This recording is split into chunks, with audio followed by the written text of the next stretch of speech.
marcos da ciência e da tecnologia.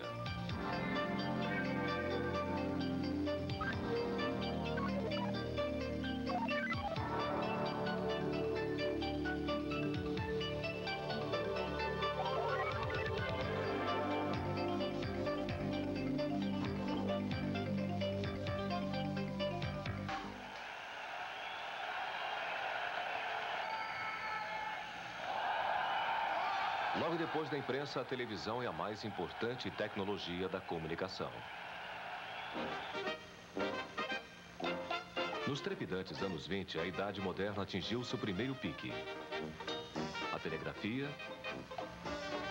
o telefone, o cinema,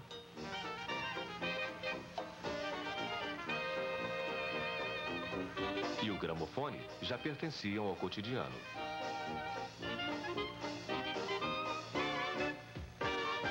Com o rádio, que acabara de chegar, surgiu também o desejo de transmitir imagens em tempo real, como se fazia com o som, no rádio e no telefone. A ideia decisiva para a transmissão de imagens foi de autoria de Paul Nipkow. Ele nasceu em 1860 em Lauenburg, na Pomerânia. Durante seus estudos em Berlim, desenvolveu o lendário disco Nipkow. Na noite de Natal de 1883, o jovem estudante estava sozinho em Berlim com saudades da família. Ele gostaria de ver a mãe, e esse desejo não o abandonou. Não se poderia também transmitir uma imagem, assim como o telefone transmitia a voz da mãe? Foi então que Nipkow desenvolveu a base de um mecanismo simples, um disco que recebeu seu nome, o disco Nipkow. Nipkow patenteou sua invenção em 1884 no Registro Imperial de Patentes. Foi a primeira patente da história mundial da televisão. Mas, para a concretização, ainda faltavam em 1884 os pré-requisitos técnicos. Somente com a descoberta da válvula eletrônica, aquela invenção se tornaria realidade. Para o inventor escocês John Logie Baird, 2 discos Nipkow girando sincronizados seriam o pré-requisito para uma efetiva transmissão de imagens. Seu aparelho primitivo foi construído a partir de sucata. Já em 1923, ele registrou uma patente para um sistema mecânico de televisão baseado no disco Nipkow. Mas o sucesso prático lhe escapou, pois ele não conseguiu quem financiasse suas ideias. A jovem indústria elétrica da Inglaterra não queria saber de televisão.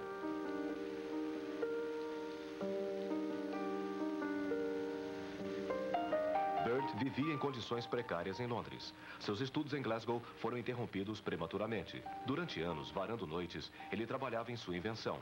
Ganhava seu parco sustento com pequenos biscates.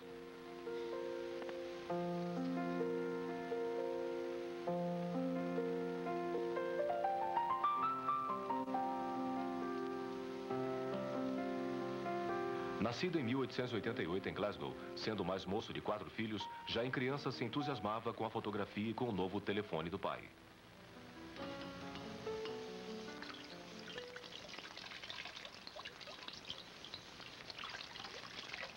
Baird continuou seus experimentos em casa. Precisava de sucesso urgentemente. Numa certa manhã de 1924, ele estava prestes a realizar a primeira transmissão de imagem.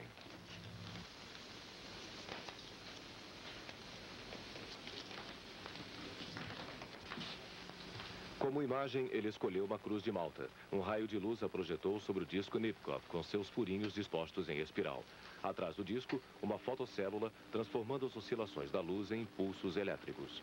Os sinais atravessavam o amplificador e alimentavam uma lâmpada plana. Partindo da lâmpada bruxuleante, a luz atravessou o disco Nipkow do receptor, idêntico ao disco do transmissor. A cada giro, a imagem era reconstituída linha por linha. Os 2 discos idênticos deviam girar exatamente com a mesma velocidade. Mas exatamente aí é que estava o maior problema de Baird. Finalmente, ele conseguiu, por meio de sinais elétricos, sincronizar os 2 discos. A reprodução da imagem da Cruz de Malta era claramente visível. Baird foi o primeiro a conseguir concretizar as ideias de Nipkow. A era da televisão começava.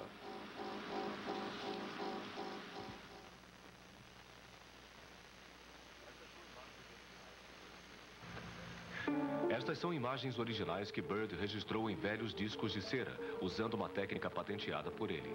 Graças à tecnologia de computador, um amador inglês conseguiu reconstituir as imagens.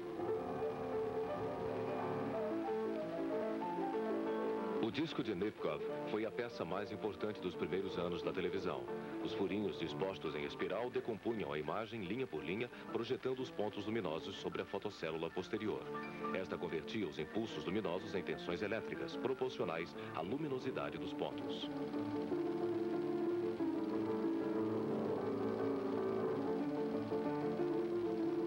Nos primeiros anos, a televisão usava principalmente filmes. Em razão da transmissão deficiente e desfocada, os filmes eram encurtados e remontados. Resultado, o filme próprio para a televisão era constituído exclusivamente de primeiros planos. Depois de seu sucesso, Bird finalmente encontrou financiadores para sua ideia. Seu primeiro televisor chegou ao mercado em 1928. O público tomava conhecimento das novidades técnicas através das exposições do rádio, e assim aconteceu com a televisão. Em 1928, na 5ª exposição alemã do rádio, o húngaro Denis Mihaly e o professor August Carolus demonstraram a transmissão de imagens em silhueta de objetos simples. Por exemplo, uma tesoura abrindo e fechando. As 30 linhas iniciais em pouco tempo se tornaram 48, depois 90. Mas cada aumento do número de pontos da imagem exigia discos maiores e mais rápidos. Com isto, os limites desta técnica foram atingidos em pouco tempo. Em 1897, o físico e prêmio Nobel alemão Carl Ferdinand Braun inventou a válvula que recebeu seu nome, o tubo de Braun, base da maioria das câmeras e receptores de televisão até hoje. Em 1923, o americano de origem russa Vladimir Zworykin desenvolveu o iconoscópio, partindo do tubo de Braun para o registro eletrônico de imagens. O iconoscópio foi o precursor da câmera de televisão de hoje. Com ele, Zworykin conseguiu a passagem para a tecnologia de televisão inteiramente eletrônica. Já um ano depois, mandou patentear um tubo para a reprodução de imagens. No tubo de imagem, ímãs elétricos conduzem um feixe de elétrons deslocando-o no sentido horizontal e no vertical sobre a tela. Na tinta fosforescente desta aparecem muitos pontos luminosos. Dependendo da intensidade do feixe, surge um ponto mais brilhante ou menos. Um após o outro, os pontos expostos em linhas horizontais acabam reproduzindo a imagem original. Na câmera funciona o princípio inverso. A luz refletida pelo objeto é focada por uma lente e projetada sobre uma placa fotoelétrica. Ali, uma varredura de feixe eletrônico converte linha a linha o claro escuro da imagem em impulsos elétricos.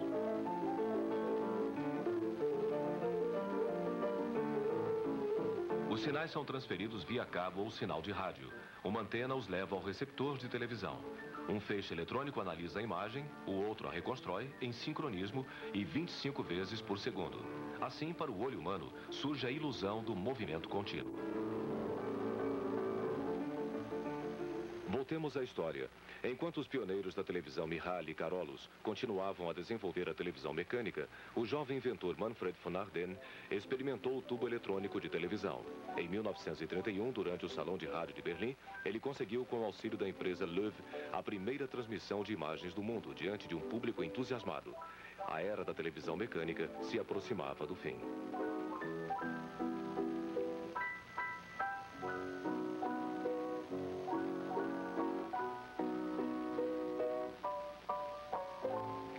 Já em 1932, a concorrência aderiu à televisão eletrônica. Logo, os receptores domésticos começaram a ser fabricados em quantidade. Mas por ter o preço alto e pouca oferta de programas, a televisão não atraiu muita gente.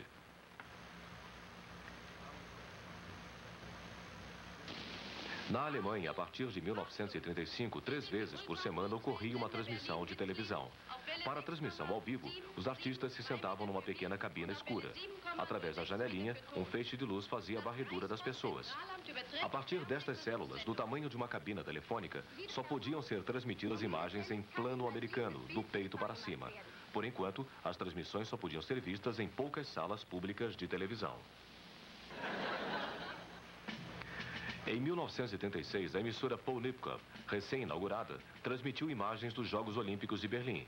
O jovem engenheiro Walter Bruch construiu para a empresa Siemens o famoso canhão de televisão, a primeira câmera de televisão inteiramente eletrônica com iconoscópio.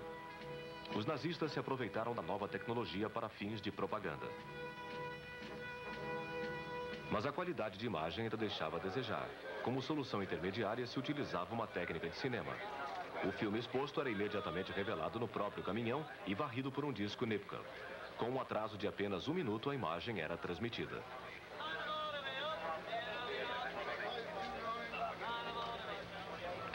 Já um ano depois, as novas câmeras eletrônicas se tornavam menores e mais fáceis de usar. Externas se tornaram possíveis. O interesse do público em reportagens atualizadas foi grande. Em 1939, a televisão há muito já havia saído da infância. O novo padrão já tinha 441 linhas de imagem. A técnica se encontrava às vésperas de sua maturidade.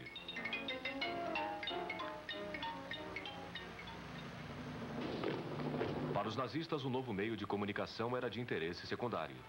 Com o início da guerra, a pesquisa da tecnologia da televisão foi paralisada em toda a Europa. Em 1939, no entanto, começou nos Estados Unidos a era da televisão completamente eletrônica. Aqui, a tecnologia da televisão continuaria a ser desenvolvida também durante a guerra. 10.000 receptores de televisão já se encontravam em mãos de particulares.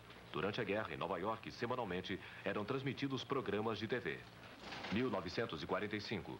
A capacidade de produção liberada do esforço de guerra passou a ser canalizada para os bens de consumo. Nada mais foi capaz de deter o novo meio de comunicação de massa. Por enquanto, o cinema ainda era o meio de entretenimento dominante, mas com o crescimento da televisão, a potência mundial chamada Hollywood entrou em uma crise profunda da qual jamais se recuperaria. Já em 1949, a RCA, Radio Corporation of America, desenvolveu a televisão a cores totalmente eletrônica. O processo era chamado de NTSC. Nos Estados Unidos e no Japão, este é o padrão vigente até hoje.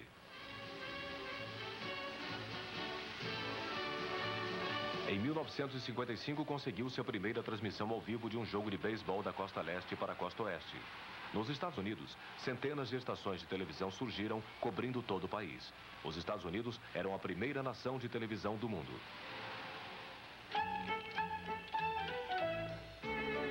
Na Europa, a televisão continuava em preto e branco. Em 1953, a coroação da Rainha Elizabeth da Inglaterra foi transmitida ao vivo num enorme esforço técnico para toda a Europa Ocidental. A Rainha Elizabeth provocou a primeira explosão da televisão na Europa.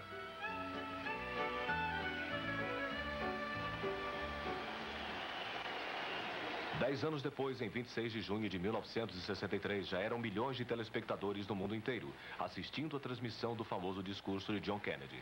40 câmeras de televisão registraram o acontecimento. Em 1969, mais de 500 milhões de pessoas viram as imagens do primeiro pouso na Lua.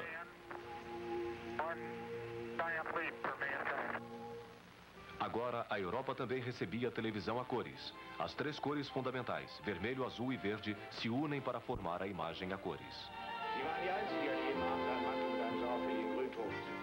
Este foi o mérito do pioneiro Walter Bruch. A televisão a cores PAL se baseou em uma evolução do sistema NTSC americano.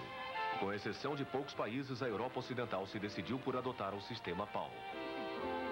Durante os anos 60, ocorreu um crescimento do novo veículo em toda a Europa. Em quase todos os lares alemães existia um televisor. Logo, a jovem República Federal da Alemanha teria 2 canais. Aqui também o sucesso da televisão provocou a morte do cinema. A oferta de programas e o número de emissoras cresceu continuamente. Seja um filme, um seriado, um musical, um game show ou transmissão esportiva, há programas para todos os gostos.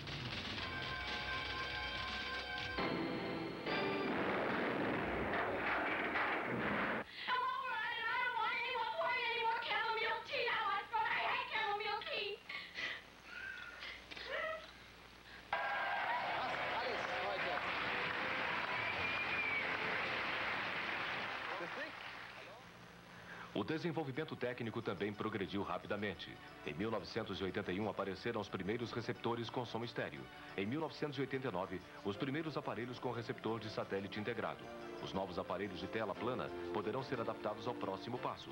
Esse se chama HTTV, traduzindo televisão de alta definição. 1.250 linhas, em vez das tradicionais 625, permitirão imagens de uma nitidez cinematográfica.